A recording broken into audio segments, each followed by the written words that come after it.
to another episode of Modern Book. Thank you for joining me today. So I thought I'd discuss foreign players in the national teams for the World Cup. It's an interesting discussion. Many people have opinions either way, but I thought I'd get down to the facts. But before we get into it, please comment, share, subscribe, like, and yeah, let's get into the discussion. So yeah, it's a touchy subject. I feel many people have the opinion one way or the other about allowing players who are born in other countries to perform in World Cups. It's a big argument when it comes to tours and obviously performances. And going through my research, I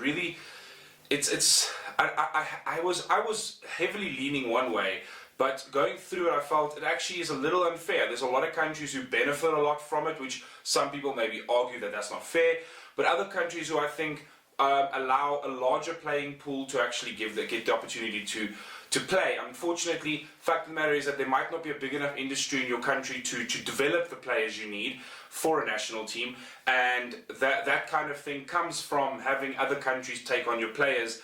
And I know as much as yes, they're not now playing for your national team, they often play for the clubs, and any player who at least is still established in some way in another country is building the game in some way. So there are some arguments both ways. I don't want to get into which way is better, but obviously in the comments down below you can leave your opinions. I just want to get into the facts of it. Which countries have got the most players playing in other countries, playing for other teams, which based on maybe their also population ratios. Also, I want to kind of like see which country has the most spread out. Like, so how many countries have got players from the specific country also. And get down into the numbers, understand kind of the distribution, maybe why it's that way, as all of these things really are interesting and fascinating. I think make a better argument for the for and against that people can discuss in the comments. So yeah, let's get into it.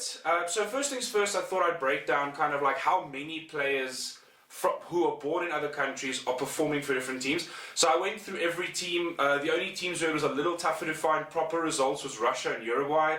Their players aren't very well documented, so it's a little bit tougher. But from what I can see, Russia was the only team, Russia and Uruguay are the only teams that have no players from another country. Argentina, I couldn't confirm, but as far as I understood, they at least had one. But the Russia and Uruguay are the only countries that don't have any players playing from another country. All of their players are born in their country, which is good for them.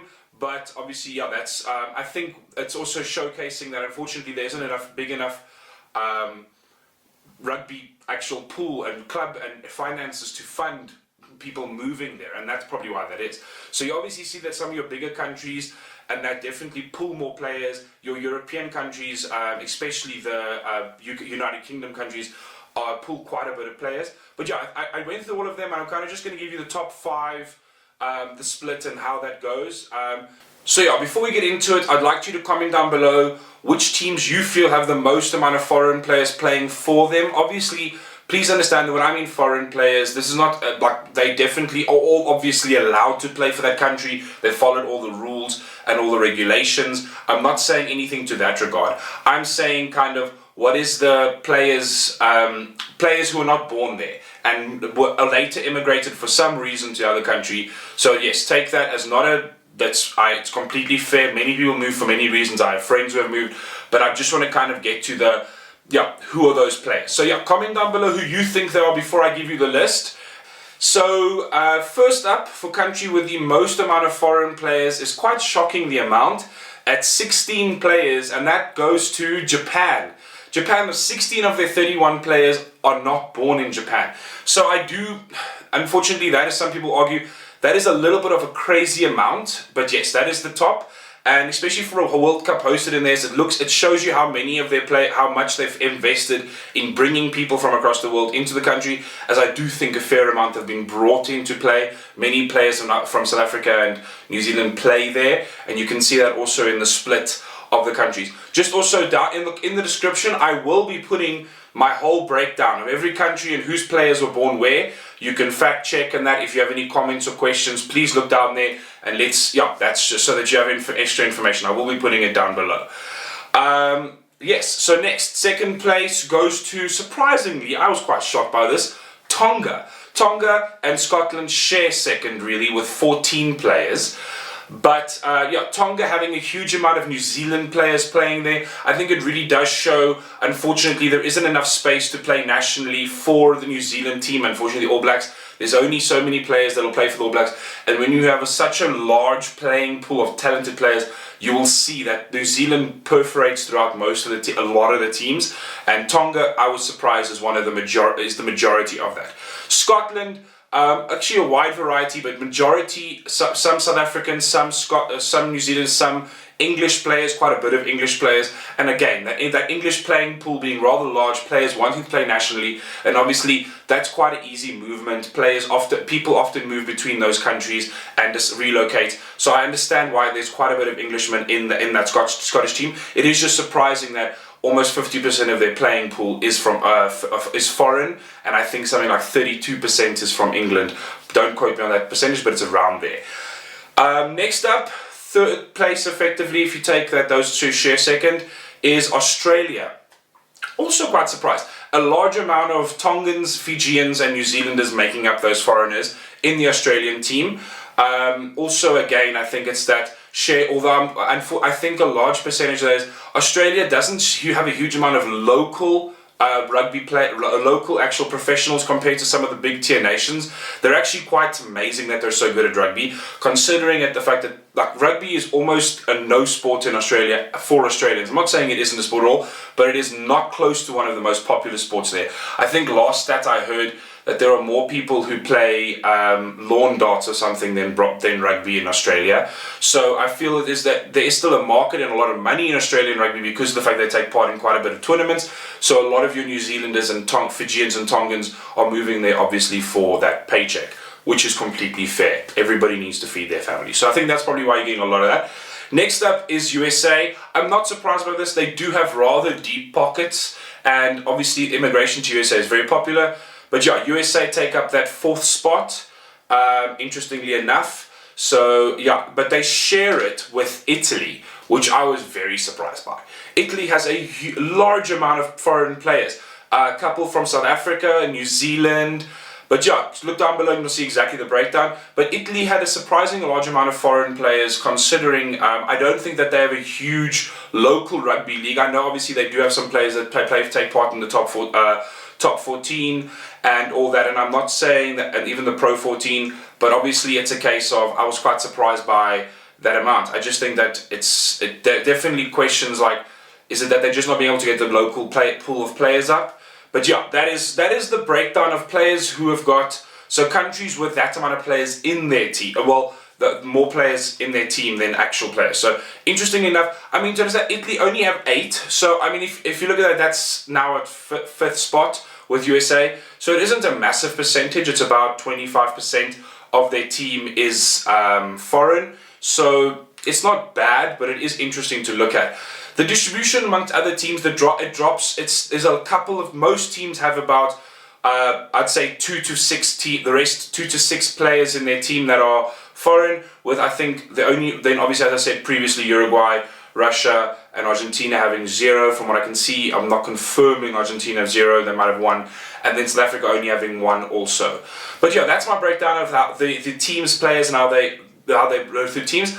Next I want to go through where these foreign players are from. What is the origin of most of the foreign players in the World Cup? So could they almost put together a whole other team to take part in the World Cup just on players who have made it into other countries playing in this World Cup? That was quite interesting. As I said previously, there was one country that stood miles above the rest as that, and I can show it just actually shows the depth of their playing pool and why they are such a strong nation. And it's no surprise here. But comment down below who you think it is before I say it. It's New Zealand. Yep, New Zealand take the top spot by a landslide. They have got players in almost every team in the World Cup and dominated, especially in the Pacific Island nations. Every Pacific Island nation has at least 3 or 4 New Zealanders in them. Tonga has, I think, 9. It's insane. I mean, 9 of them. I think the Fijian team is made up of 6. Australia's got 7 or so. So a huge amount of New Zealand players playing in the rest of Pacific Island. A bunch of them also in Japan. A bunch of them are playing. Some of them are playing for USA. Some of them are playing in Europe and that. But yes, no, definitely like England. Definitely by far the most. I think they have 41 that I counted playing outside of New Zealand's team in another team, meaning they could make another whole squad of 31 and have players left over joining the World Cup. That's insane. I was really shocked by that figure, and it shows you the depth of their playing pool. Just to put that in perspective, 10 of the 20 teams have New Zealand players in them. That's 50% of the teams going to this World Cup. That means half the teams are almost New Zealand themselves. I'm not saying that, but So it shows you the influence of New Zealand on the world rugby. It shows you the kind of strategy and how many teams are trying to take that style of play and even taking that style of player into their teams. Fascinating, and I definitely would love to have a study on how that's evolved rugby in general. Next up is England with 14 players who play outside of in another team. That was quite surprising. A lot of English players that definitely, I think, is there also similarly that they have a really robust local league, a lot of professional players looking to perform, and this just breeds playing in other countries as they also want to perform on the global scale, but obviously maybe couldn't make it into the English team or move to England so effectively moved to try and see if they could play in another national team as they want to make it to the highest level of the sport. And that's completely commendable to those people, I understand it, and it also increases their profile. Everybody wants to go to a World Cup, and I think that's fair. But yes, that's quite interesting. Only 4 countries, though, that I could find have English players. So it's quite a couple in only a couple of countries. Majority of them being France, Ireland, Wales and Scotland. Majority of those foreign players are playing in those 4 countries. So when they move, they don't move far. But yes, they did move. They aren't playing for England in this World Cup. So next up is South Africa with 13 players. Yeah, 13 players. But this is quite spread out. In those 13 players are playing in 9 countries. Just one less than New Zealand's 10, which almost makes it 50% of the teams also are playing playing with South African players.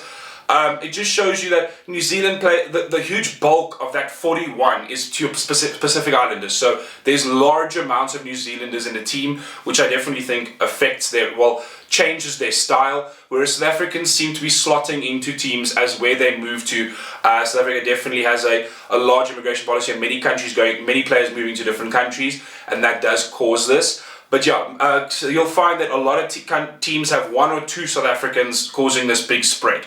Then we move into the next team on that list, which is Australia. Australia have 12 players spread across 7 teams that I could find. Interesting. It definitely shows, I think that unfortunately there isn't enough